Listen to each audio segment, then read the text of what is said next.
Hello students, this is class 7th science lesson number 2 and the topic is respiration in human. ये part 3 है. Organisms combine oxygen with the products of digestion to produce energy. सबसे पहले हम ये देखें कि link of digestion जो हमने पढ़ा था पिछले पार्ट में, उसमें क्या था, डाइजेशन के बारे में हमने पढ़ा था कि हमारी डाइजेशन कैसा होता है ह्यूमन बीइंग में, न्यूट्रिशन इन ह्यूमन में, तो उसका टॉपिक था डाइजेस्टिव सिस्टम. ये जो पढ़ रहे हैं हम रेस्पिरेशन इन ह्यूमन, ये भी इससे लिंक ही है, इसकी link of digestion with respiration and transportation in humans. तो इसीलिए इसको इसके डिस्क्रिप्शन में इसको डिटेल में दिया गया है. Organisms combine oxygen with the products of digestion to produce energy. अब क्या होता है, ऑर्गेनिज्म कंबाइन ऑक्सीजन है ना, ऑक्सीजन मिलकर क्या करती है with the products of digestion to produce energy. जो हम खाना खाते हैं, ठीक है, और ऑक्सीजन मिलकर उसमें एनर्जी प्रोड्यूस करती है. The energy is use to do all the work of the organism. अब जो हम ऑर्गेनिज्म यहाँ पे क्या बोला गया है, जो भी लिविंग बीइंग है ना, मतलब जो भी सर्वाइव कर रहा है, जैसे हम ह्यूमन बीइंग्स हैं, एनिमल्स हैं या कोई भी, तो वो जो भी काम करते हैं उसमें एनर्जी यूज होती है. The process by which living things take in oxygen and use it to produce energy is called respiration. अब खाना तो हम खाते हैं मुंह से, लेकिन ऑक्सीजन कहाँ से आती है, वो ऑक्सीजन जो हम लेते हैं कहाँ से, बाहर से, एटमॉस्फेयर से. और ये जो प्रोसीजर है ऑक्सीजन को लेना, इसको क्या कहेंगे हम, रेस्पिरेशन. द वेस्ट गैस, अब जो वेस्ट गैस है carbon dioxide is also produce during respiration. और रेस्पिरेशन के दौरान एक कार्बन डाइऑक्साइड गैस भी बनती है, उसका प्रोडक्शन होता है जो बाहर निकाल दिया जाता है. तो यही चीज़ हम पढ़ रहे हैं. Hence, the job of getting oxygen into the body and removing carbon dioxide and water vapor is the main task of respiratory system. This happens automatically when you breathe. You have read how oxygen is carried by the blood to the body cells. In the cells, the oxygen is combined with food to produce energy that the body can use. This is, in brief, the drill of respiration in humans. The detailed description of respiration in humans is ahead. In short यहाँ पे ये लिखा है कि जो हम oxygen लेते हैं, जब हम सांस लेते हैं, सांस छोड़ते हैं, तो हम ऑक्सीजन लेते हैं और कार्बन डाइऑक्साइड बाहर छोड़ देते हैं. और ये जो ऑक्सीजन है सेल्स में जाकर हमारी ब्लड में पहले मिक्स होती है और जो हमारे बॉडी सेल में चारों तरफ पूरी बॉडी में फैल जाती है. इससे हमको क्या मिलती है, ऑक्सीजन से एनर्जी. यानी ऑक्सीजन किसके साथ मिलके, फूड के साथ कंबाइन होके जो एनर्जी प्रोड्यूस होती है, वो उससे हमको एनर्जी मिलती है. तो फर्स्ट टॉपिक है द नोज एंड थ्रोट. हम कैसे रेस्पिरेशन में हम क्या क्या वन बाय वन अब ये पॉइंट पढ़ते जाएंगे. You take in air through the nostrils. अब हम सांस कहाँ से लेते हैं, ये जो हमारे दो छेद हैं उसको नोस्ट्रिल्स बोलेंगे, और ओपनिंग ऑफ द नोज है ना, ये जहाँ से नोज हमारी खुली है.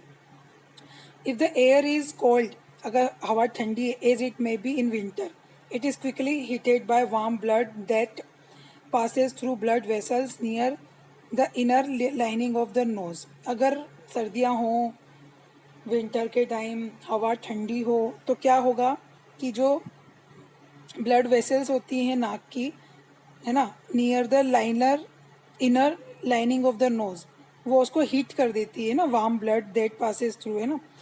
Eight the same time mucus in the nose moistens the air. हमारी नाक में हमको पता है ना, गीला गीला रहता है, चिपचिपा पदार्थ, उसको म्यूकस बोलते हैं.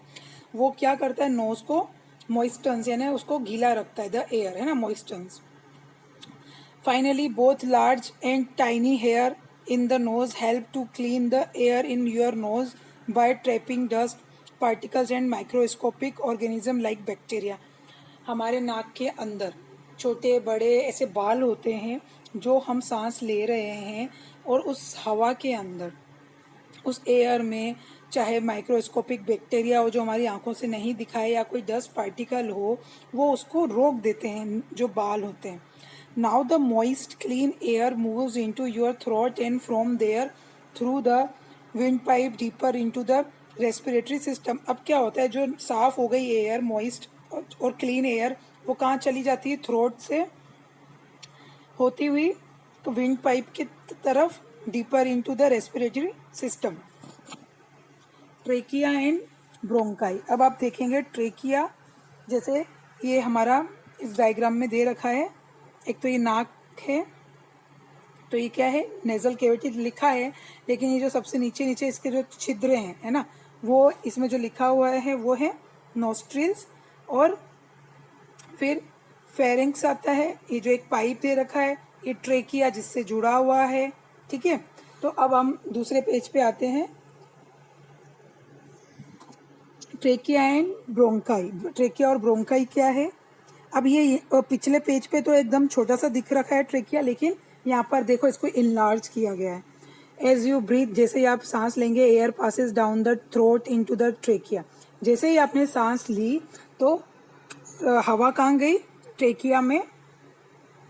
सून the air reaches a place where the trachea branches into two tubes.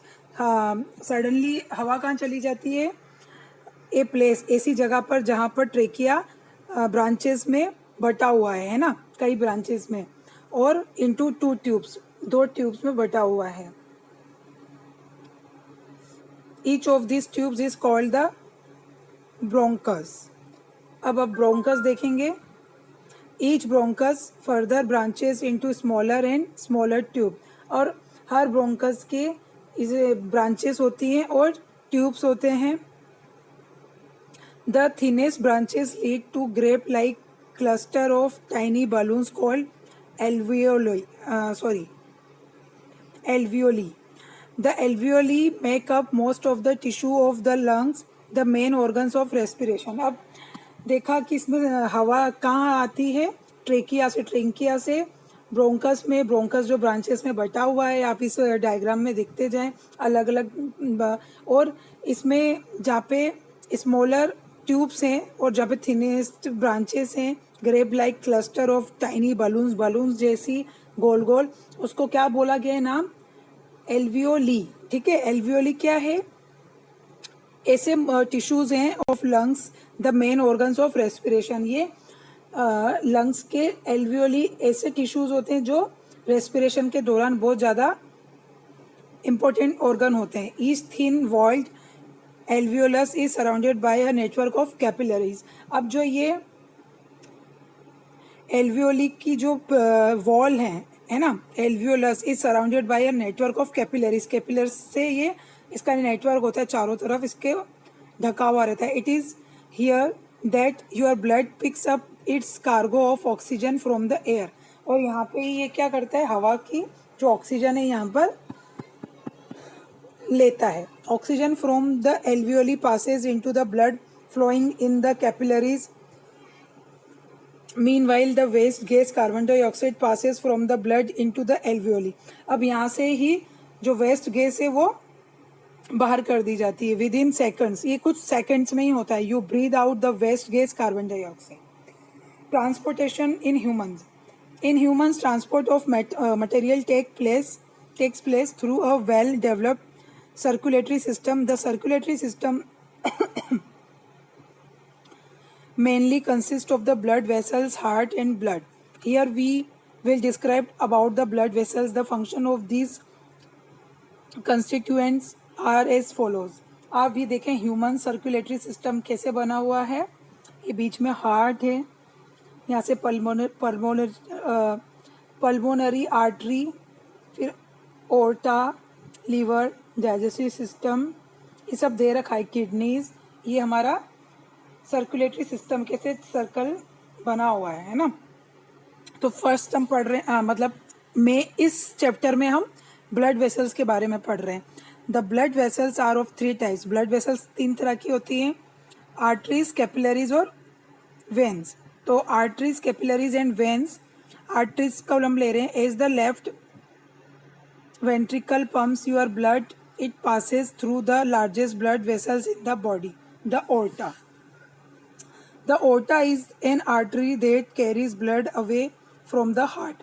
ये क्या करती है, यहाँ से खून को ले जाती है, ओर्टा ब्लड सप्लाई करता है। जैसे हमारा हार्ट पंप करता है, धक धक धक धक ऐसे पंप हो रहा है, तो ये जो आर्टरीज हैं, है ना, जहाँ पे हम ये रेड रेड ओर्टा लिखा हुआ है, तो ये ब्लड को बॉडी में ले जाती है। The aorta is an artery that carries blood away from the heart. The aorta soon branches into other smaller arteries which form a network leading to all parts of body. अब जो heart से ये artery जा रही है, ये सून यानी जल्दी ही अलग अलग पूरी बॉडी में फैली हुई रहती है और पूरी बॉडी में ब्लड सप्लाई करती है। Capillaries, the artery network carries blood all over the body. अब क्या आर्टरी क्या नेटवर्क क्या है, क्या कर रहा है, ब्लड को ले जा रहा है पूरी बॉडी में, but their walls are too thick for oxygen and food to pass through. लेकिन जो इसके वॉल होते हैं वो थिक होते हैं फॉर ऑक्सीजन, क्योंकि वो ऑक्सीजन और फूड को पास थ्रू यानी इसमें से जो ऑक्सीजन है and food to pass through in order to do its main job of transporting material. तो इसका जो मेन मुख्य काम होगा कैपिलरी का, है ना, क्या होगा कि वो ट्रांसपोर्ट करे मटेरियल, है ना। The blood has to pass from the thick arteries into very thin walled blood vessels called capillaries. जो ब्लड है, blood has to pass, blood को तो पास होना है फ्रॉम द थिक आर्टरीज, मोटी आर्टरीज से जो थिक आर्टरीज हैं, into very thin walled blood vessels called capillaries. तो जो थिन आर्टरीज से पतली वेसल्स में जाएगी तो वो किसके द्वारा, कैपिलरीज के द्वारा ब्लड जाता है। फूड एंड ऑक्सीजन, जो फूड है और ऑक्सीजन जो हमने खाया वो कहाँ पे आ रहा है, pass through the thin wall, वो थिन वॉल से पास होगा of the capillaries and enter the cells, फिर वो सेल्स में चला जाता है। तो पता है ना कि जब सेल में जब ये एनर्जी चली जाती है तो हमारी बॉडी में फैल जाती है, इससे हमको पूरे दिन भर काम करने की शक्ति मिलती है। Veins, after the blood has given up it's oxygen, जब ब्लड ने अपना ऑक्सीजन दे दिया, and is dark red again, और जब वो फिर से डार्क रेड कलर में आ जाए तो इट लीव्स कैपिलरीज, और जब वो फिर कैपिलरी को छोड़ देता है, and enters blood vessels called veins. Veins carry blood from the body back to the heart. अब वेन क्या कर रही है, वेन कैरी ब्लड, ब्लड को ले रही है कहाँ से, बॉडी से, और कहाँ ले जा रही है, बैक टू द हार्ट, फिर से हार्ट की तरफ। और Venus carry blood, Venus have tiny one way valves, these valves help to keep the blood from flowing backward, so blood always flows back to the heart. Digestion in ruminants, ruminants वो animals होते हैं जो क्या करते हैं, जुगाली करते हैं, यानी अपना खाना जो वो डाइजेस्ट कर चुके होते हैं उसको फिर से वो खा पाते हैं। Ruminants are animals which cloven splits hoofs. अब ये क्लोवन हूफ्स क्या होते हैं, ऐसे एनिमल्स जिनके जो पैर आपने देखे होंगे, गाय के, भेड़ के, इनके पैरों में ना एक बीच में कट होता है, वो दो क्या बोलेंगे, उनको दो भागों में बटा रहता है। And the system of eating and digestion known as chewing the curd, है ना, ये चूइंग यानी चबाते हैं। Well known ruminants are sheep, cattle, goats, deer, etc. Most ruminants have 4 cavities in the stomach. इनकी जो एनिमल होते हैं रूमिनेंट्स एनिमल, उनके अंदर 4 कैविटीज होती है स्टमक में। These are the rumen or paunch, the reticulum or honeycomb, the omasum and the abomasum or maw. Usually a half-chewed mouthful of food is swallowed by a ruminant. ये क्या करते हैं कि अधिकतर half-chewed यानी आधा चबा हुआ खाना है ना, वो निगल लेते हैं। This food passes down to the rumen. फिर ये खाना कहाँ जाता है, जब इन्होंने खा लिया हो तो ये रूमन में जाता है। ये इसमें डायग्राम एक रूमिनेंट इन्हें एक काऊ का ये दे रखा है कि इसने खाना खाया, फिर ये कहाँ गया, रूमन में। This food passes down to the rumen, अब ये कहाँ गया खाना, this food passes down to the rumen where it is partly digest, जहाँ पर ये थोड़ा सा डाइजेस्ट हो चुका है। फ्रॉम द रूमन, अब रूमन से कहाँ गया, the food goes to the reticulum, अब ये रेटिकुलम में गया, ये रेटिकुलम इसके यहाँ दे रखा है, देखें आप डायग्राम में, पहले रूमन, फिर रेटिकुलम और हनीकॉम्ब, फिर क्या होता है, वेयर इट इज सॉफ्टन, जहाँ पर ये सॉफ्ट हो रहा है, and formed into small masses called curd, जहाँ पर ये छोटे छोटे पीस में आ गया है और इसको हम क्या कह रहे हैं, curd. Interestingly the curd is sent back to this animals mouth, वापस ये कर्ड कहाँ चला जाता है पता है, वापस से उसके मुंह में आ जाता है। ये 2 बार खाने को चबाते हैं, इनके स्टमक में से खाना फिर से बाहर आता है मुंह के अंदर। The curd is sent back to the animal's mouth where it is thoroughly chewed again, फिर से इसको ये चबाते हैं, एंड मिक्सड विथ सलाइवा, फिर से ये लार से इसको मिक्स करते हैं। The curd is swallowed once more, फिर से इसको निगला जाता है।